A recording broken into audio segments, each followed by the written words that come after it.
Well, today is Shakespeare's birthday. That's to say, it's the day on which he was pretty probably born. We know that he died on the 23rd of April and he was baptized on the 26th of April. So we assume he was born on the same day as he died.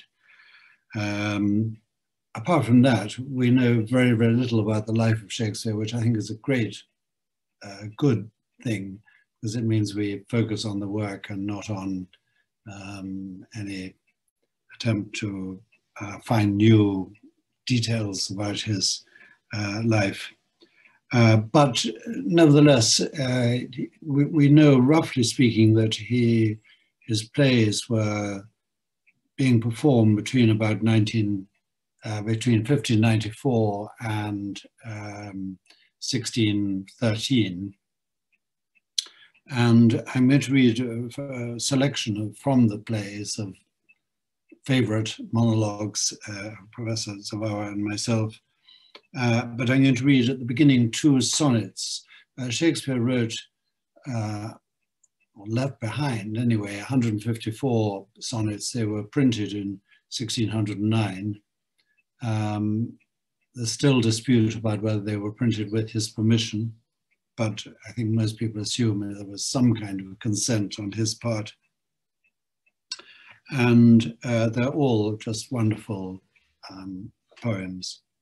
But I've chosen just two, Sonnet 23 and Sonnet 116, which you'll probably recognize. Sonnet 23. As an unperfect actor on the stage, who with his fear is put beside his part, or some fierce thing replete with too much rage, whose strength's abundance weakens his own heart.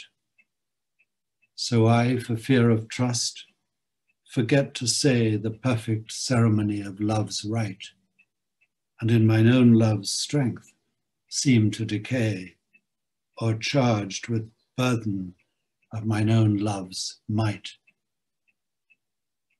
Oh, let my books be then the eloquence and dumb presagers of my speaking breast, who plead for love and look for recompense more than that tongue that more hath more expressed.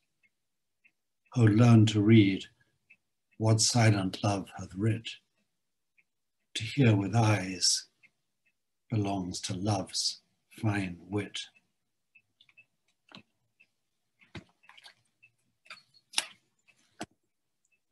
And this is a sonnet that's often read at weddings. I've read it at weddings. Let me not to the marriage of true minds admit impediments. Love is not love, which alters when it alteration finds, or bends with the remover to remove. Oh no, it is an ever fixed mark that looks on tempests and is never shaken. It is the star to every wandering bark, whose worth's unknown, although his height be taken. Love's not time's fool, though rosy lips and cheeks within his bending sickle's compass come.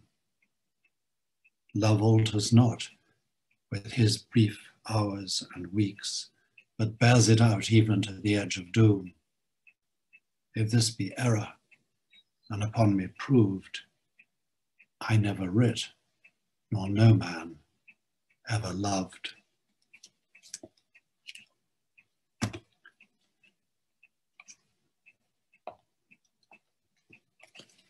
Some of the extracts I've taken from the plays particularly focus on the power of the imagination or fancy or fantasy.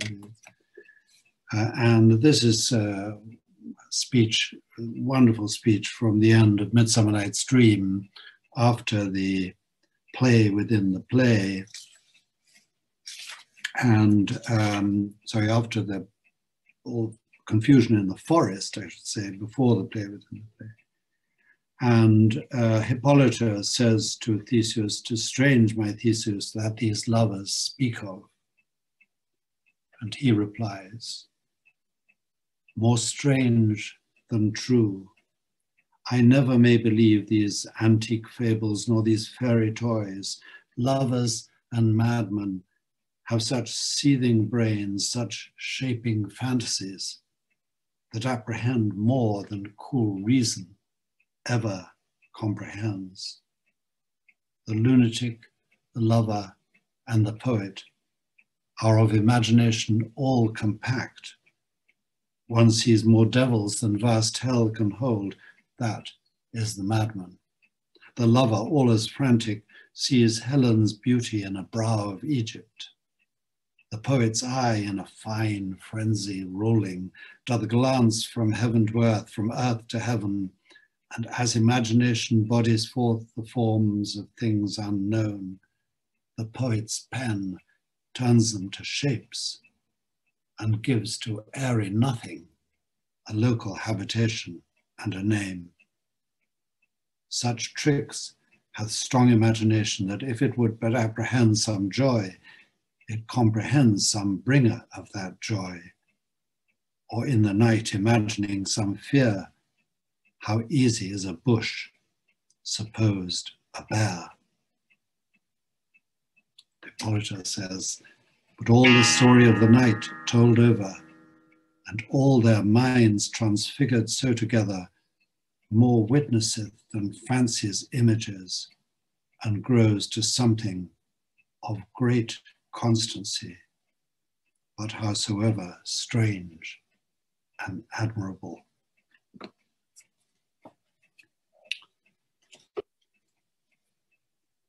And another scene that takes, that's very much related to a forest, is in As You Like It, where Jacques makes his reflections on the relationship between the theatre and life. All the world's a stage, and all the men and women merely players. They have their exits and their entrances, and one man in his time plays many parts, his acts being 7 ages. At first the infant mewling and puking in the nurse's arms, then the whining schoolboy with his satchel and shining morning face, creeping like snail unwillingly to school. And then the lover, sighing like furnace with a woeful ballad made to his mistress's eyebrow. Then a soldier full of strange oaths and bearded like the par, jealous in honor, sudden and quick in quarrel, seeking the bubble reputation even in their cannon's mouth. And then the justice, in fair round belly with good capon lined, with eyes severe and beard of formal cut, full of wise saws and modern instances, and so he plays his part. The 6th age shifts into the lean and slippered pantaloon, with spectacles on nose and pouch on side, his youthful hose well saved a world too wide for his shrunk shank, and his big manly voice turning again towards childish treble, pipes and whistles in his sound. Last scene of all that ends this strange, eventful history, his second childishness and mere oblivion. Sans teeth, sans eyes, sans taste, sans everything.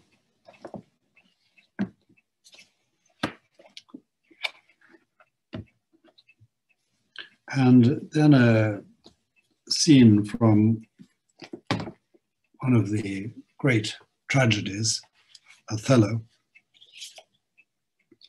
Othello is explaining to the Senate of Venice how he came to woo Desdemona and win her heart.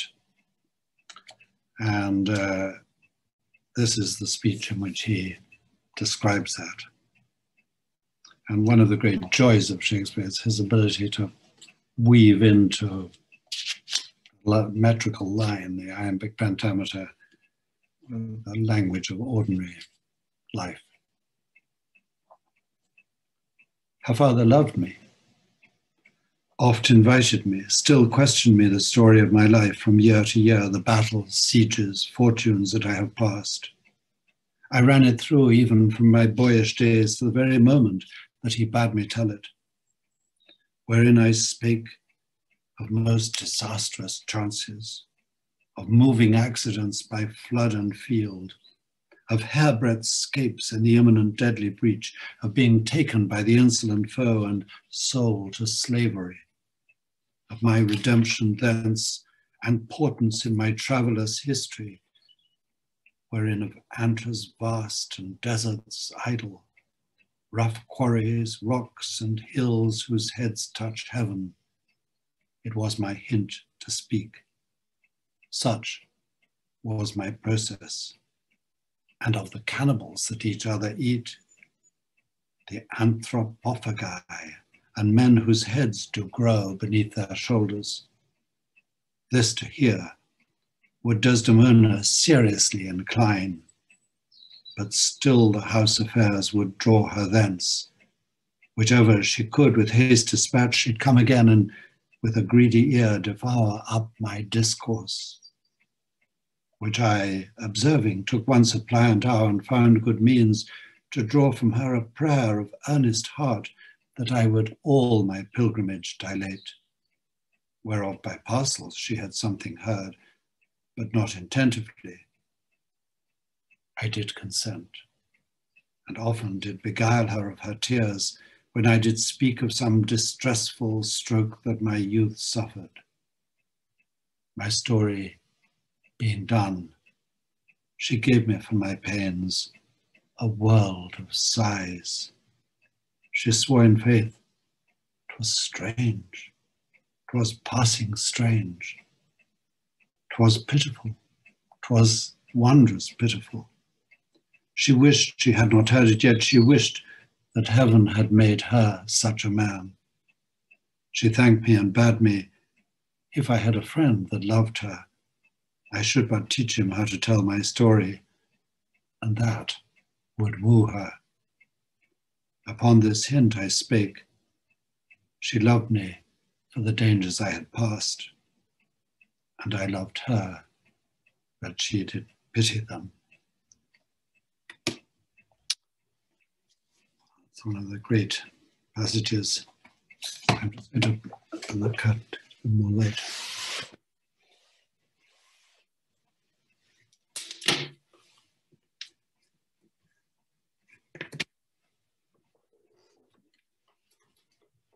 Too bright now, but I'm going to read now from The Merchant of Venice, in one of the most famous and important scenes in the play. Portia, disguised as a lawyer, tries to persuade Shylock to be merciful, and she gives this great speech on mercy.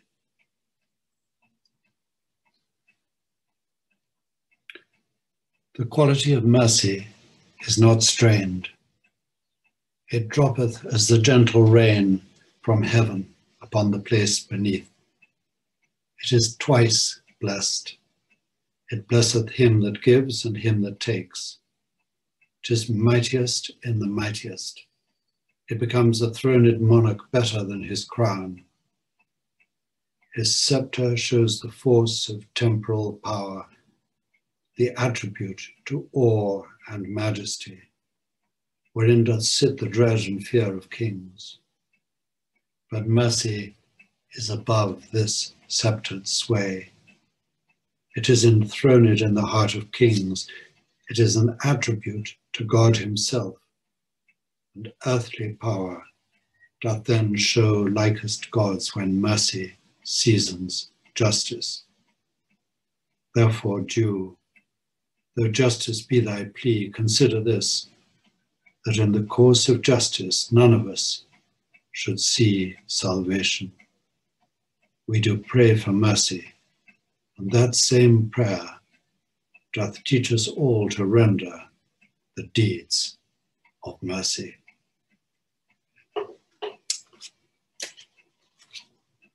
Well, and then finally I'm going to read Speech from the Tempest. I'm sorry, it's too bright, this sun is. And this is a speech right at the end of The Tempest. It's often thought to be Shakespeare's last play from 1612, 1613, and last complete play. He certainly took a share in another play after that. But this passage is sometimes thought to be reflect Shakespeare's view of the theatre.